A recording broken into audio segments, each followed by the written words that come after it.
בסדר. אלא הפירוש. We're about page 20.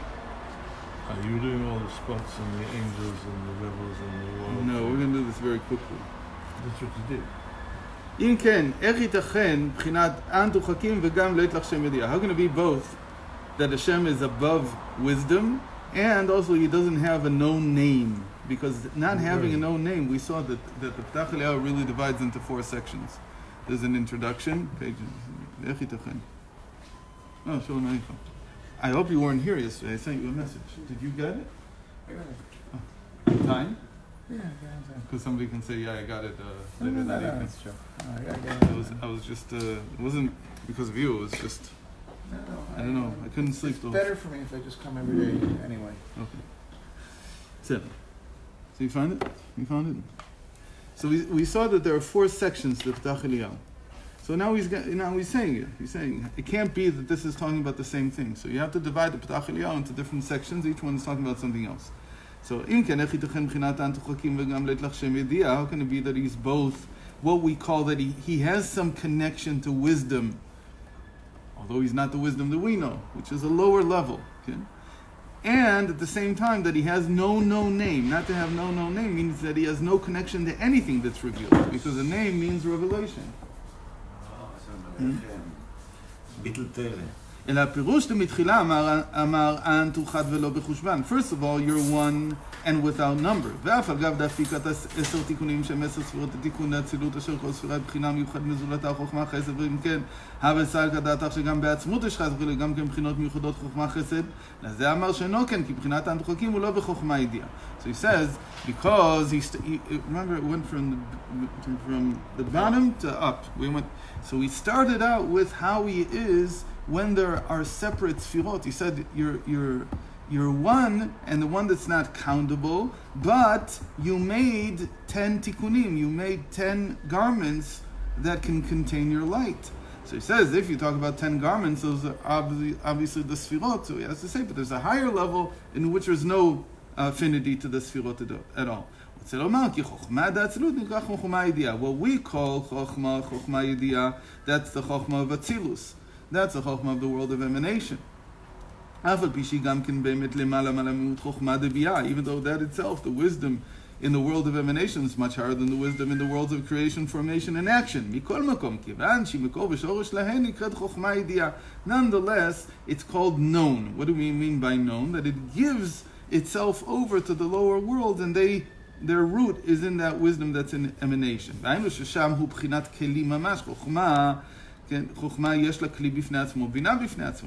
what this means to say is that in emanation, each one of the sfirot has its own vessel, separately. This is only in Atzilus. אבל מה, האנטוחקים הוא לא בחוכמה ידיעה כלל, עד שהתהוות חוכמה דצום מבחינת האנטוחקים הוא על דרך התהוות יש מאין, ולא מבחינת תהילה ועלול כלל, ולא על דרך התהוות חוכמה דביעה מחוכמה דאצילות, שזה נקרא גם כן השתלשלות, שכך נקרא חוכמה דאצילות חוכמה ידיעה. ואיך היא ידיעה? שלפי חוכמה דביעה נתבע ממנו על ידי השתלשלות. It's interesting, this he repeats a few times, and other things he doesn't explain. והיא שנקראת אדם דאצילות, אדם דעשייה, מה שאין גם מבחינת האנטוחקים הוא לא בחוכמה ידיעה, זה נקרא בלשון הפרדס 10 ספירות הגנוזות במאצילן. So what does it mean that he's not known? Those are what the Pardes called 10 ספירות, or 10 ספירות, but they're concealed, they're archived in the emanator. So it's above emanation. So how does this work? So in any case, he doesn't give the full explanation about the Ptach Eliyahu, and I skipped it very quickly because it doesn't really matter. If you want to see it in full, it's in Torah Ohr. He goes over every sentence, and he explains every sentence, and he divides it up into Akudim, Nekudim, Vudim. But now says the Alter Rebbe, his father, V'inyan ze ole b'kanei echad, im mas keduv be'etz chaim, shesh Akudim, Nekudim, Vudim. So now the 4 sections of Ptach Eliyahu, they really correspond to what the Eitz Chaim calls Akudim, Nekudim, Vudim.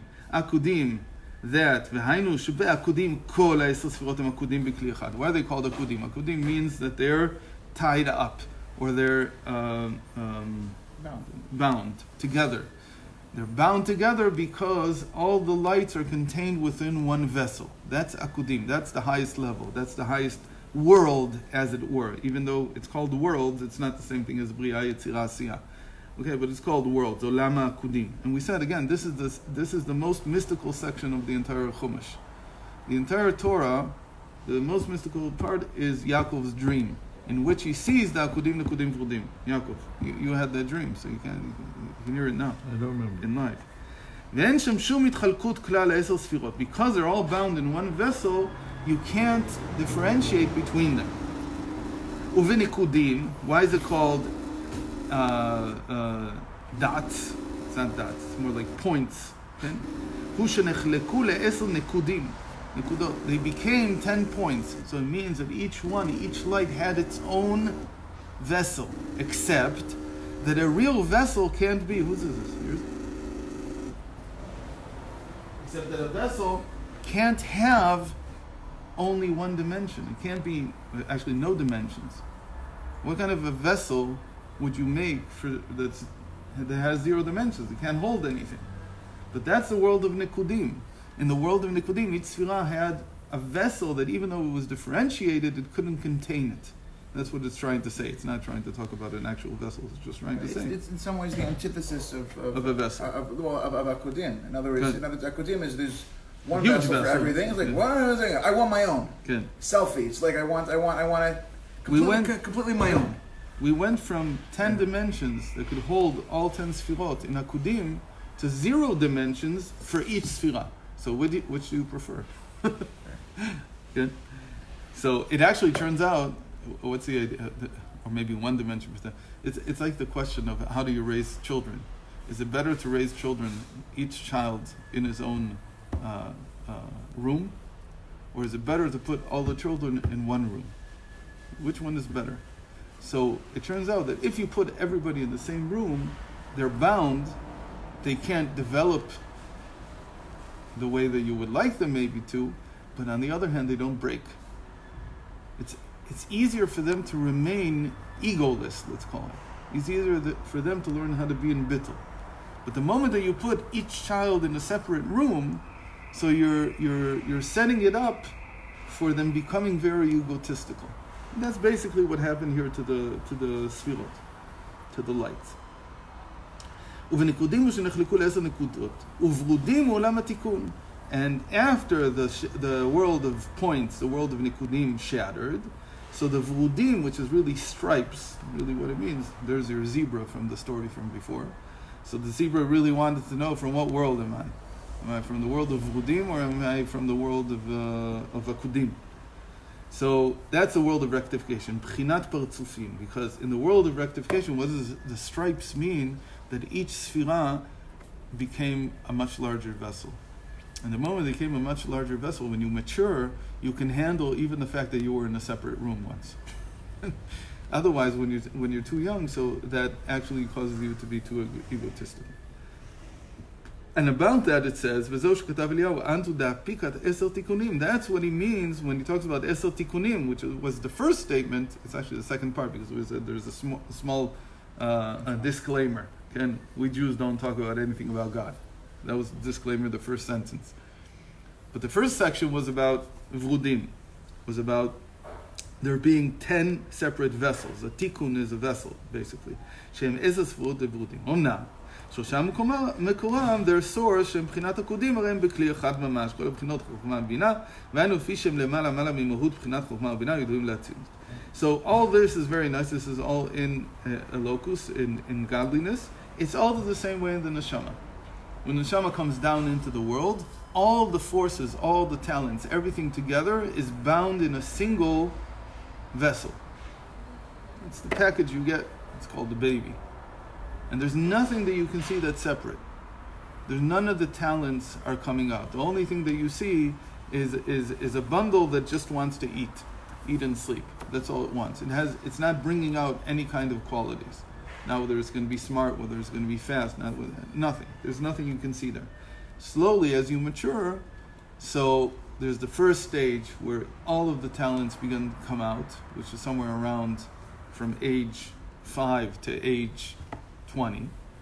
They begin to come out, but because they come out and each one wants its own vessel, so they eventually break the person. So everybody goes through a feeling of shvirat kelim. Everybody goes through a certain stage in life where they break, they shatter. And then, once they begin to mature, so they begin to rebuild everything, and that's called vrudim. And so they begin to reconstruct their talents in a way that they can actually work together and work in some way and not shatter them. Because at the beginning, the feeling is that I'm everything, right? From age 5 to 11, the child doesn't think that he's everything. But from age 11 and on, certainly he begins to, 11, 12, he begins to think that he knows everything. And that's the akudim, that's the nikudim. That's exactly the nikudim. Because you could say at the beginning the lights began to come out, there's no vessels at all. From 5 to 11, he's only beginning to find vessels. But at age 12, when the ego begins to strengthen, so then each talent begins to have its own. So if he has any kind of sense of let's say he's good at sports, so right away he wants to be. He's the only one. He's the best one. There's nobody like him, and he's constantly in competition with everybody else. And if somebody passes him in the game, then he's devastated. If he's somewhat smart, then he has the same thing with academics. If he's talented in drama, so he becomes and so on.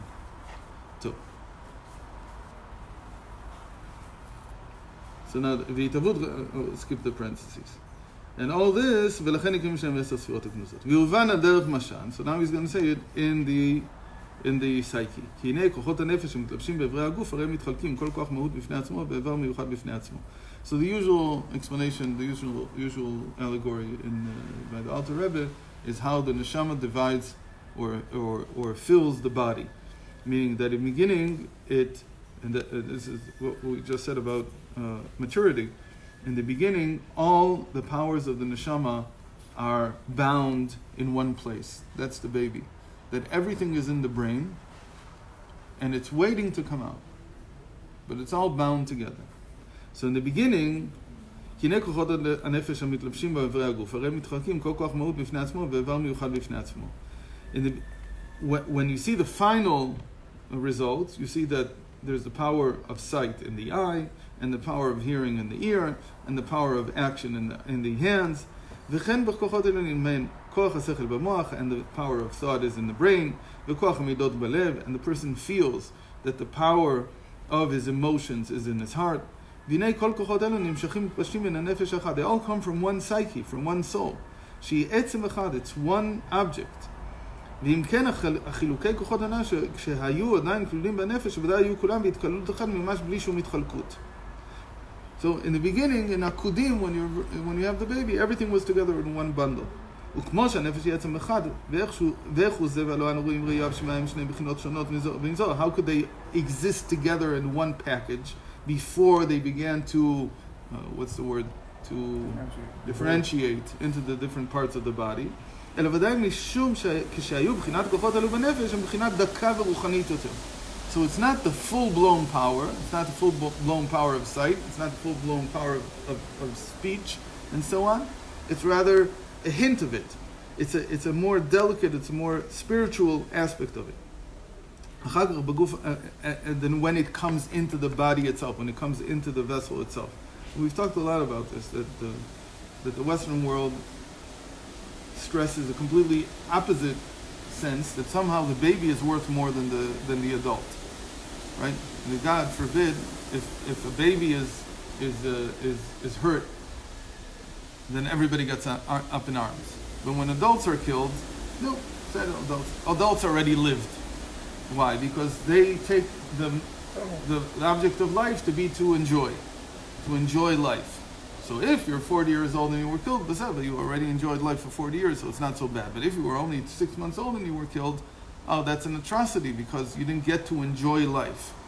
But really the atrocity from this point of view is that the forces in the soul did not get a chance to differentiate, did not get a chance to express themselves. Because the whole point of the world is for God to express himself. He expresses himself in people and in animals and in plants and so on. And so the life force was never expressed and it doesn't become expressed until you're older. I'm skipping a little bit. So we know all this. So we're just going to skip quickly to where he talks about about the Tower of Babel, because we want to get to something.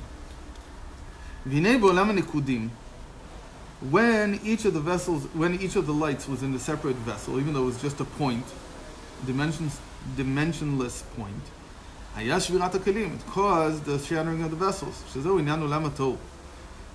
Nikudim and tohu are not exactly the same. Tohu is the state in which the vessels shattered. The dimensionless vessels of Nikudim shattered. And the reason was because they were only pointless. They were a single point. They were not developed. And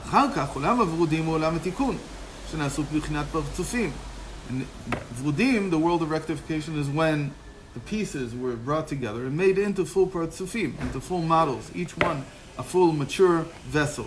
And the maturity is that they have what we call inter-inclusion.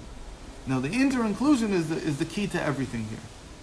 When you ask, what is the difference, and we talked about this, what is the difference between Yiddishkeit and any other system that you'll find in the world, is that the most any other system has is left and right.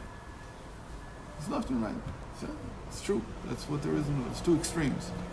It's really the symbol of the cross. So you have the cross is that way, yin and yang is that way. All these things in the world are that way.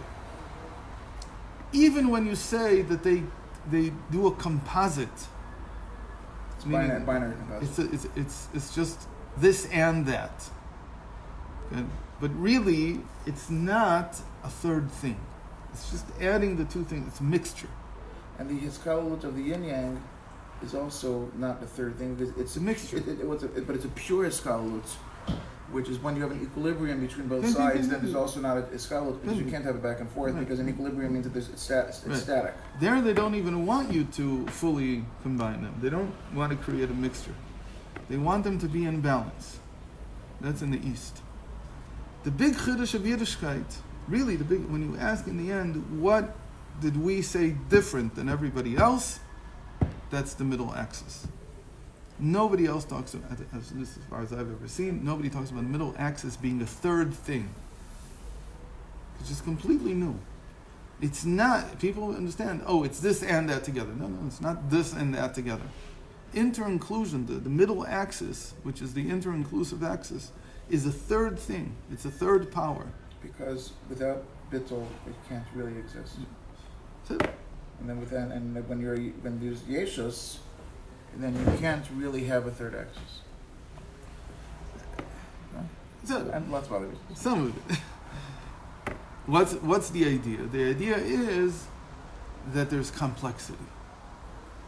Complexity doesn't mean a balance between two things. It means that everything is very mature and it includes everything. Where do we get that idea from? We got that idea from Hashem. Because if you say that Hashem is everything, so he must be both this and that, and this and that together, and neither this nor that. That complexity is what gives birth to inter-inclusion. Inter-inclusion says that if you have two things, so first of all, inter-inclusion is a force in and of itself. What does it reveal? It reveals to the right that it has some left in it, and it reveals to the left that it has some right in it. And that it couldn't, meaning inter-inclusion is the power really not of bittul, but of the infinite. That everything is infinite. Whatever point you look at, you'll be able to analyze it to infinity. Because everything is permeated with Hashem. Everything has an aspect of the infinite in it. But inter-inclusion is still a vessel for Elokus. It's not in and of itself. Sorry, what do you mean? They're saying that that inter-inclusion is still a vessel for the expression of Elokut. It's just a very good. It's the best expression for Elokut. It's not an end in and of itself. No. The goal is not inter-inclusion to the point of the goal is as opposed to the expression of Elokut. It's still a means. It's a tikkun. It's not. It's a vessel. It's not a no, goal. If you would okay. In any case, שלא יהיה חוכמה בפני עצמו, כי אם תהיה כלולה גם כן מכל 10 ספירות. So that's what a partzuf is. That's what a model in Yiddishkeit means, in Kabbalah. It means that there's not wisdom, but there's the bina of wisdom, there's the understanding of wisdom, there's the das of wisdom, the knowledge of wisdom, there's a chesed of wisdom, there's a gvura of wisdom. Each one is inter-included in all the others. And when you inter-include, when it fully matures and it has all the aspects of everything else in it, meaning all the 10 sfirot found within wisdom, it's called partzuf Abba. That's why you call it a partzuf and you don't call it a sfira. So by the Rizal you have nekuda, sfira, partzuf. Nekuda is no dimensions. Sfira is the way that it was called, just one vessel in one, just one chrome, one color in the vessel. And a partzuf is when all 10 colors inter-include within that one color, within that one thing. In this case, wisdom. And then everything is together. וגם המוחין דאבא ואמא מאירים בהם. And the main thing about a partzuf, וכן פרצוף זה שיקראו בחינת המידות. I skipped a line. Za is like the lower partzuf under wisdom. It's the one that relates to Tiferet. And here he says something interesting, that it has all the midot, but when it starts out, it's just 49. It's 7 times 7. But then you add to it the moichin. You add to it the intellect. I mean, even when it's 49, it's not really 49. It's really 100. But they're like latent. It's not like they're added. They're always there. They're always there. By the Rashash, it means that something doesn't become what we call alive. It doesn't have chayus until Abba V'Ima come into it. But they're always there. That's a good question. In the Rashash, it sounds very much it's like a person that as he matures, as he grows older, what he saw until now was how his parents acted. And then as he gets older, he begins to hear what his parents thought. It was activated, but it was still there. He never heard his parents speak. It's like a plot go He never heard their thoughts. He begins to reconstruct it from everything that he saw. So one way of it, you could say that it was there all the time, but he never really heard the thoughts. Unless you make it a point to explain to your children what you think. Most parents don't know how to do that. Most parents just tell them, do so and so. They don't share their thought process. The big secret, I think, about educating after a child is in their teens is never to say what I think you should do, but only what I think. Leave out the what you should do. Let the child come to his own conclusion. But what they don't have, they have the power of choice. They can choose between two things, and you want them to learn how to choose properly. But the thing that they don't have yet, and that's the thing that you have that they don't have, is the train of thought. Is how I think about this. Like when I look at this problem, this is what I see. And I'm not telling you what to do at all. I'm telling you how I see it. It's sort of like what the great thing about the Talmud is, that it doesn't really tell you what to do. It just tells you how I think about things. Think about this. One of the things about the Talmud that's amazing, that nobody talks about this, is that the Talmud is not a book. It's a completely fabricated book. It's much worse than the Zohar. If the Zohar is fabricated, the Talmud is openly fabricated. The Zohar, according to the academics, is a secret that it's fabricated. But the Talmud, it's in plain sight. It's a fabricated book. It never existed. These conversations never ever happened. What do we mean they never happened? They couldn't happen. Because you've got people from two different eras who never met each other talking to one another. So what's going on? Well, some of the conversations are real. The Talmud says Shmuah, like I heard a Shmuah. I heard that this is what was said in the base midrash.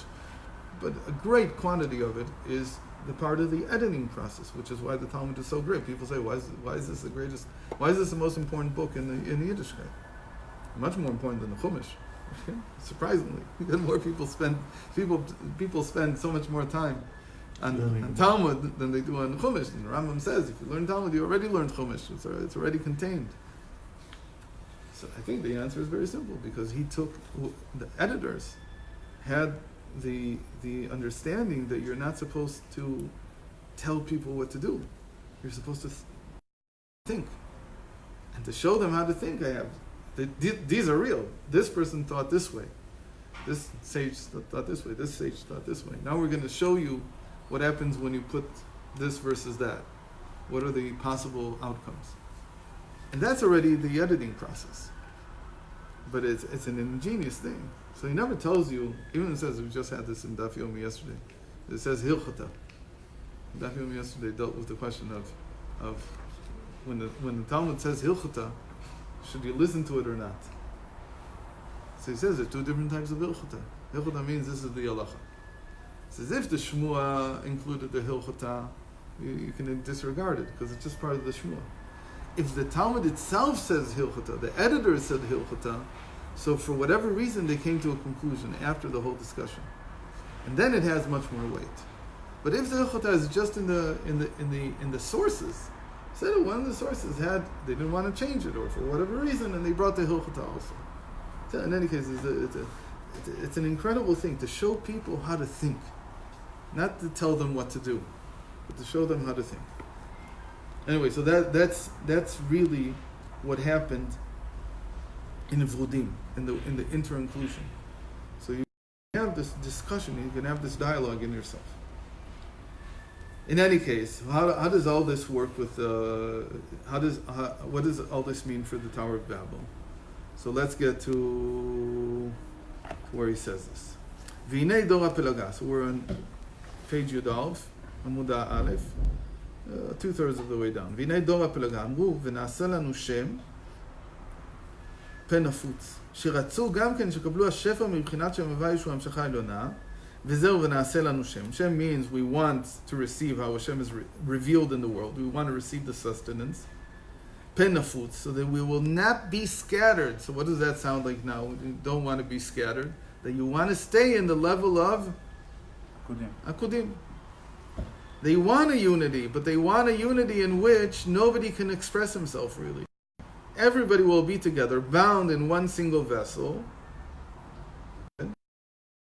Shem Yedi'ah, it's called a Shem Yedi'ah, but it has a name, it's giving something, but it's like a child. They wanted to stay in the infant state of humanity. They didn't want to develop. שלא רצו שיומשך להם השפעה מבחינה שלמטה במדרגה שמשם היא נקראת החיצונים. And it's also very good because in Akudim nothing can touch you.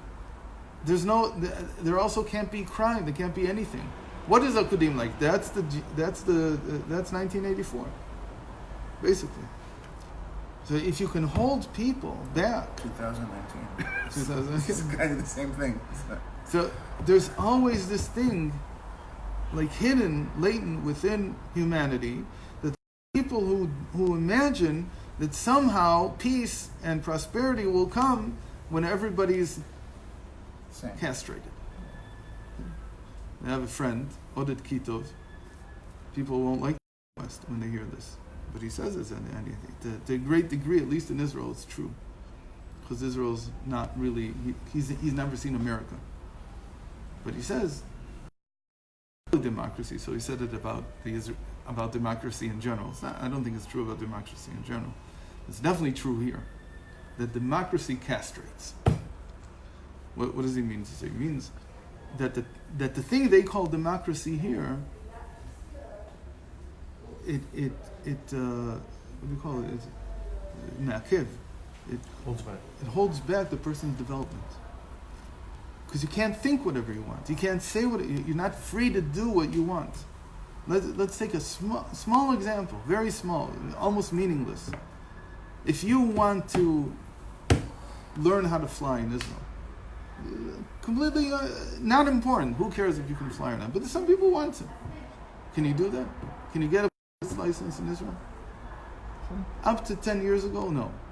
From 10 years ago, maybe. How much is it going to cost you? Pretty much like the way they do it here. It's going to cost you pretty much half an apartment. Why? Because they don't want you to have a pilot's license. They want to make it literally impossible. How is it in the United States? You want to get a VFR, like visual flight license? It's about $3,000. You want to become instrument rated? Another $10,000. It's not going to cost you half a house. Instrument rating, you can go. You have to. In fact, just to get the Half a house in license, America might be $80,000. yeah, you're only up to 13, and you're instrument rated. You want to do a turboprop, not turboprop, twin engine, $5,000. Because you're renting a plane, and it costs money to operate a plane. Wet or dry. The reason it's connected to what we're learning, because in Israel, the democracy only has two branches, and two branches have no inter-inclusion. One of the problems. Just because we got that from England. Right. And the American system Has three. is sustainable because it has, and they did it intentionally. It was built on because Jewish model. because they knew that. Yeah. And as long as they actually behave in a way of inter-inclusion, which they have the capacity structurally to do so, then the government can function in America. To say it another way, America was founded as a revolution against England. Right. Israel was founded as a continuation of England. Yeah. So here you have a form of democracy which is really not a democracy, but it also lacks all the benefits of England. Because England has something good going for it. Why does it only have two branches? Because it but the third is different. It's just different. It's something else. It's completely what we would call symbolic. It's inspiring, supposed to be inspiring, and so on. The monarchy.